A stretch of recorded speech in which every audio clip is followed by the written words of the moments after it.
Gospel Glory. It's also one of my favorite songs, and I'm so glad just to be here today. I'm so glad each and every one of y'all are here as well. And I'm going to try not to hold you too long. Amen. Amen. I thought I'd get an amen on that one.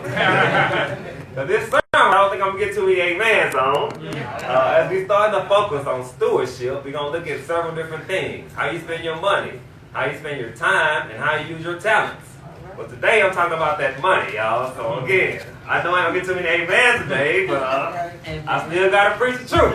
Amen. I had read for your hearing Malachi 3, verses 8 through 10, where the Bible reads, "Will a man rob God?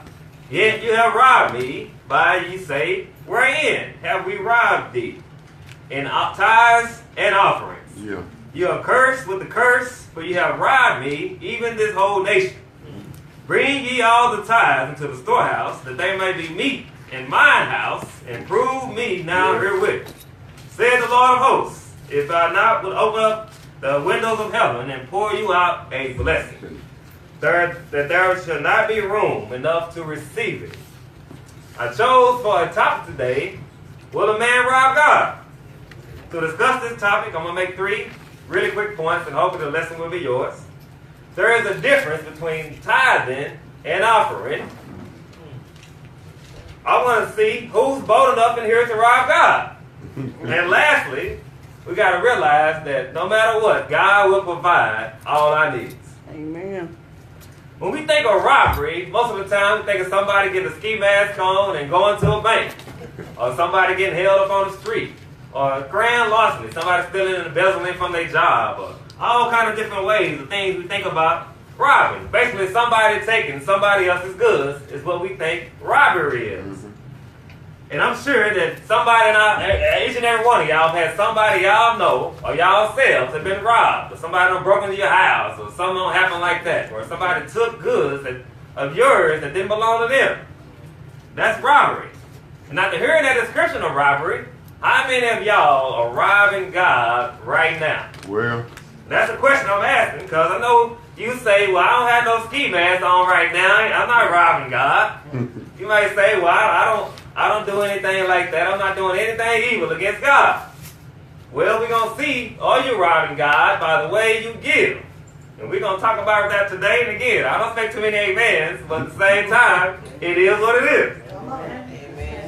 The text says, Malachi 3 and 8, once again, it says, "Will a man rob God? Yet you have robbed me. But you say, wherein have I robbed thee? In tithes and offerings."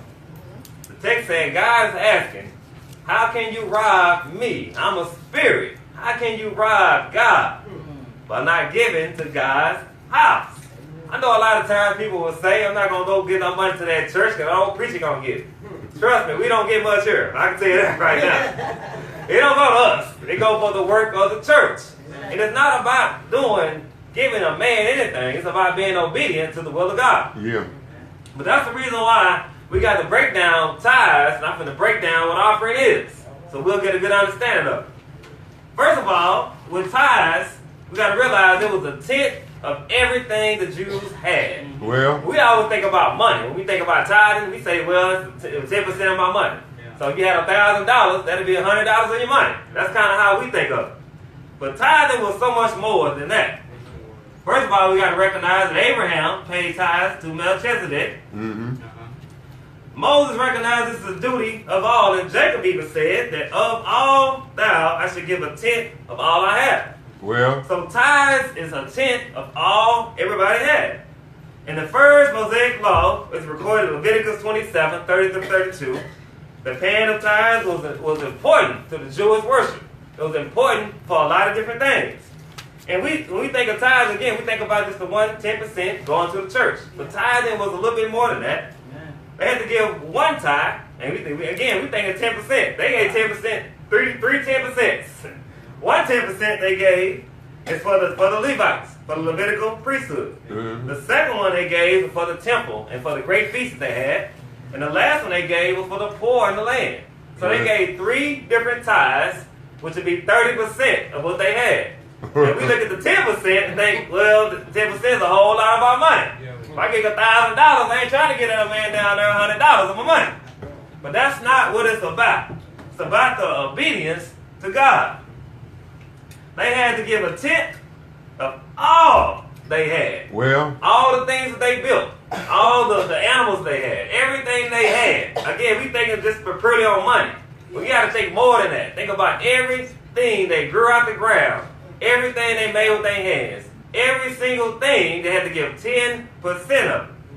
Most of us don't want to give 10% of just money. We want to give 5% of money. Some of us make $1,000 in here. We come in here for $5. Thinking the preacher gonna get rich off of you. The preacher ain't gonna get nothing off of you. Trust me. You're doing everything to be obedient to the will of God. The money helps with the ministries and help us go out and do more. Yesterday we went out and door knock. It takes money to print out those flyers and to go out and gas for the van and get out and do things. That's what we use the money for, y'all. Trust me, me and Brother Crazy, we not getting rich off y'all. Trust me. We actually pay more too than we get out of them. I can tell you that right now. So I want you to know that offerings is several different things. Let's get to Nehemiah 13, verses 11 through 12. Nehemiah 13, verses 11 through 12. Somebody read that for me. Well, I guess I read it for myself. Then contended I with the rulers. And said, why is the house of God forsaken? And why is the house? So your house and home ain't forsaken. You're going to make sure you pay that rent, right? That mortgage. Or you're going to make sure you pay that light bill. You're going to make sure you pay your gas bill. You're going to make sure your house is taken care of. But what about the house of God? Don't the house of God, don't we got a light bill down here? Don't we got bills to pay down here? That's what you got to consider.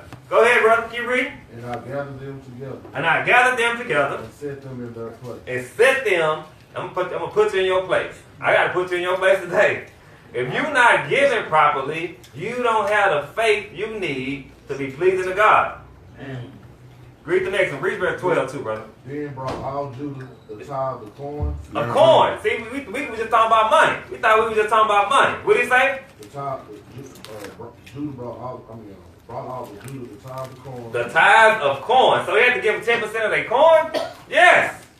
10% of everything they had. I'm going to prove to y'all this over and over again. Go ahead. And the new wine. And new wine. So you mean the wine? We had to bring 10% of the wine off to the people? Yes. 10% of that wine got to go to. Go ahead, brother. And the oil unto the treasury. And the oil unto the treasury.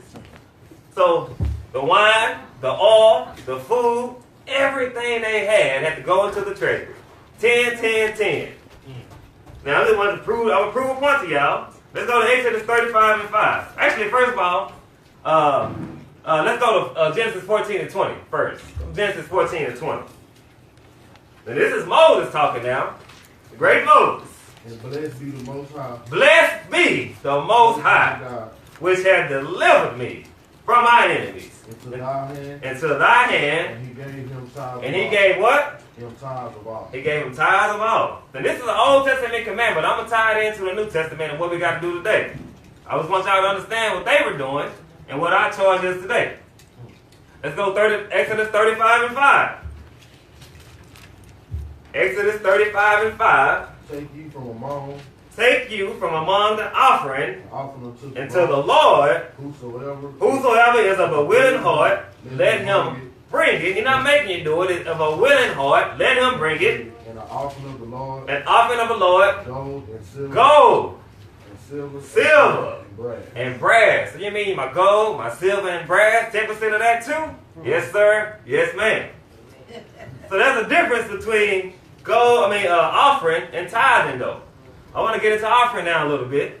Offering was used to what? Atone for sin. They had to sacrifice an animal for those sins to be forgiven for that year. Now, what they were able to use, they had 5 possible elements of sin sacrifice they could use. A young bull, a male goat, a female goat, a dove, a pigeon, or 1/10 ephah of fine flour. Now, the Jews had this day of atonement for those sins to be forgiven. But they had to do this every single year. Because this is before the time of Christ. So they had to do this sacrifice for the atonement of their sins. Give me Leviticus 6, 3 through 6. I'll just go ahead and read it. It says, Thus Aaron came into the holy place with a young bullock for a sin offering and a ram for a burnt offering. Well. And he put a holy linen cloth, and he made the holy breeches upon his flesh. And he girded with a linen girth, with a linen mitre, shall be a chain, and the holy garments. Therefore he shall wash his flesh in water, and put it on them. So I mean, every single thing had to be given that 10%. We talk about everything you can think of. And that's why I want to show you different scriptures. You can see different texts. The flour, the wine, the gold, the silver, whatever what it was, they had to give 10% of all for the church. Yeah. Mm-hmm. So when we see these offerings, and I'm going to relate it to now, how we're supposed to do now. See, these people that did this, a lot of these people were Pharisees. And y'all know about them Pharisees. They were a bunch of people that self-righteous.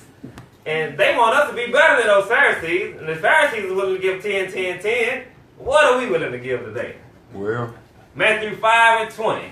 I want to get you to Matthew 5 and 20. Because I think a lot of us look at that 10% as just a little too much. God, you asking for a little too much, man. Hold up.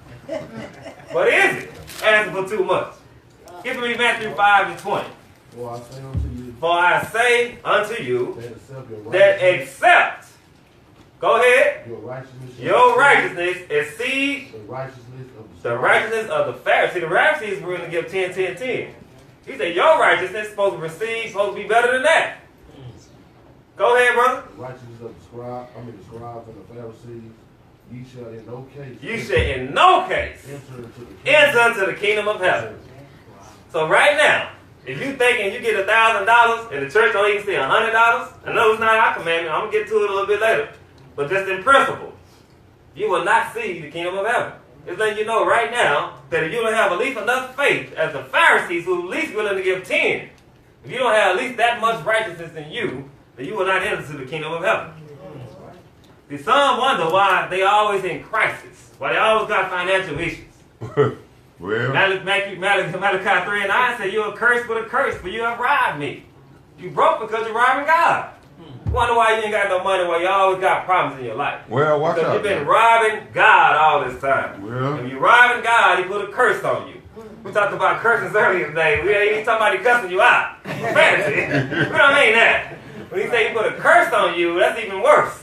Because a curse means you can't be with him when it's all said and done. And that's a bad curse, y'all. I'm sorry. And so again, the math is simple. Mm-hmm. They gave, if they had $1,000 of their money, they would give $100 of that, 10% of that money. But then, if they produced corn, they would give 10% of the corn. They had animals, 10% of the meat. Whatever they did, they would give that 10% because they didn't want to be cursed. Let's get for me Psalms 50, 10 through 12. Because a lot of times we don't realize this, that everything we have already belongs to God anyway. We just holding on to it while we got it. It's all God. God is giving you money and have it right now. But if you're not a good steward of what God gives you, you can't expect God's spiritual blessings. We're not talking about physical stuff. We're talking about his spiritual blessings will not be with you if you're not doing what he said. What the text say, brother?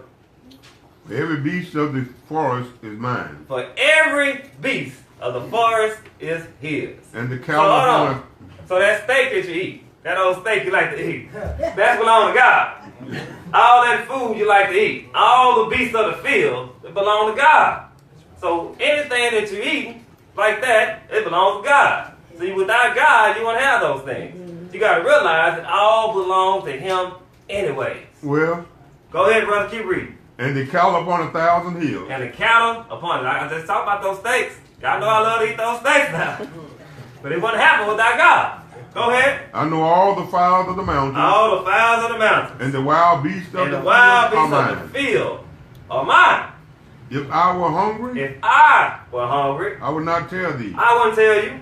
You know why? Because the world is mine. And the fullness thereof. All belongs to God anyway. So when you holding on to all this money, you just holding on to God's money. So this is how you rob God. Because you're not giving God what is already his. And that's why I asked that question so boldly. Will a man rob God? Because a lot of us are already doing it right now by the way that we give. We know that we make more money than we give. We make enough money to give back to the church. But we rather give to our social organizations. or give to all this other stuff that we don't have no responsibility to. We're responsible to the church. If you belong to God, you're responsible to build up His kingdom. Again, I told you before, me and Mom, we don't get nothing from this. Very little. Very little. We get more than we take, definitely.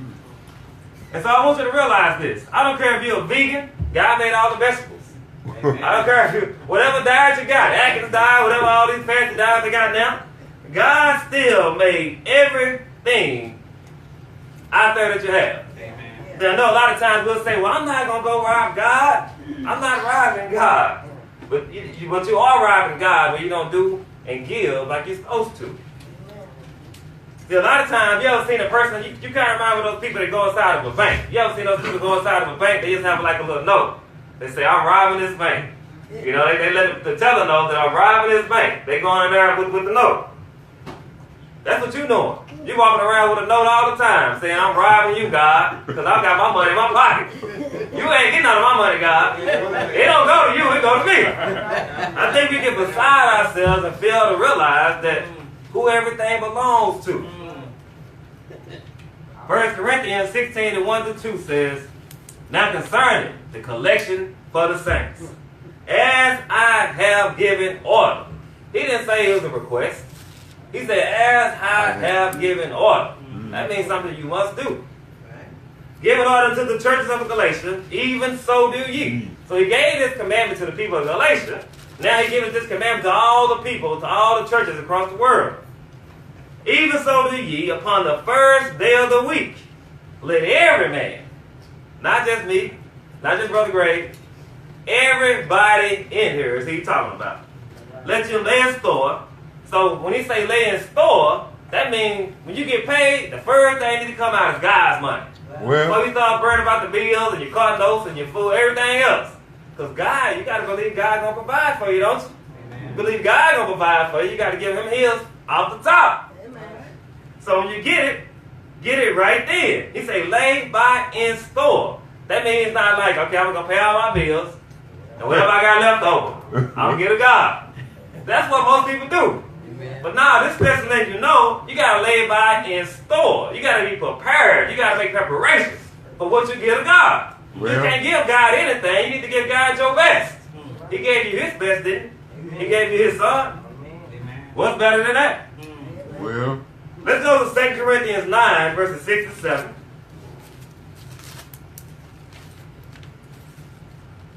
2 Corinthians 9, verses 6 and 7. But this I say, he he that soweth sparingly shall reap. sparingly, that means that he that penny pinch, he that give a few dollars when you got all this money in your bank account. That's what he's talking about. Go ahead. Shall reap also sparingly. Shall reap also sparingly. That's why you got the hole in your pocket. You can't keep no money in your pocket because you're not doing right by God. And some of you here know I'm telling you the truth. You know it. You know it, and you know I'm talking to you directly. I'm talking to me directly. The hole in my pocket sometimes because I haven't done right. I haven't gave God what belongs to him. Go ahead, brother. Keep reading. And he which soweth bountiful shall reap also. So he that give his best, we're going to get God's best. Go ahead, brother. Every man according as he purposed in his heart. And like I said about the tithing, we're not commanded to give the tithe today. We're commanded to give according to our heart, according to our purpose, right? But what is your purpose? You'll know your purpose by what you give. If your purpose is right, you're going to give right. But if your purpose is messed up, well, then you're going to be messed up by the way you give. Go ahead, brother. So let him give. Let him give. Not grudgingly. Not grudging, not to the point where you got money in hand, you're like, oh, I just can't get it out of my pockets. He's not talking about that. He don't want you to give it like that. He wants you to give cheerfully. He wants you to have a smile on your face when you give it. Some of us, boy, you get past that plate, they face all frowning up. You don't want to give that money up. But it's not your money anyway. It's all God. Think about it. God gave you the ability to get that job that you got. He could have gave you a diminished mental capacity where you couldn't even do that job. Or a diminished physical capacity where you can do that job. So everything you got is still a result of what God has done for you. yeah. Mm-hmm. So you have to have no reason at all, no excuse at all for not being obedient to him. But if you do it, We do it because, again, some of us just don't have the faith. We don't trust that God is the great I am. That God is going to do exactly as he said he's going to do. But if you got enough faith, you got just the faith of a mustard seed. He said you can move mountains. If you got that faith. But a lot of us, again, we lacking faith. We thinking that everybody else supposed to give. Or it's just for the preacher. Or that's just for those people over there. Now I'm talking to you, and you too. Everybody on the sound of my voice, I'm talking to all of y'all, including me. Everybody needs this message today. Let's go back to Malachi 3 and 10. It says, bring ye all the tithes into the storehouse, that there may be meat in my house. And prove me herewith, said the Lord of hosts. If I will not open you the windows of heaven and pour you out the blessing, that there should be no room enough to receive. Prove to God right now. He said forthwith, by going forward. Prove to God going forward that right now I'm going to give according to your purpose. And my purpose is to do everything righteous in your eyes, say, Lord. This country, we should have so much giving, so much offering that we got a pantry so big that we don't have enough space to house it. We got to get another building just to house the food that we bring up in here. We should have enough money to where we can go out and feed the homeless. Enough money to go out and do things in the community. But we can't do it if the people are not bringing money to the storehouse. Amen. You're not bringing money to God's house as he commanded. See, if you make a lot of money and give a little, you're not really doing what God has told you to do. It's a more of a blessing.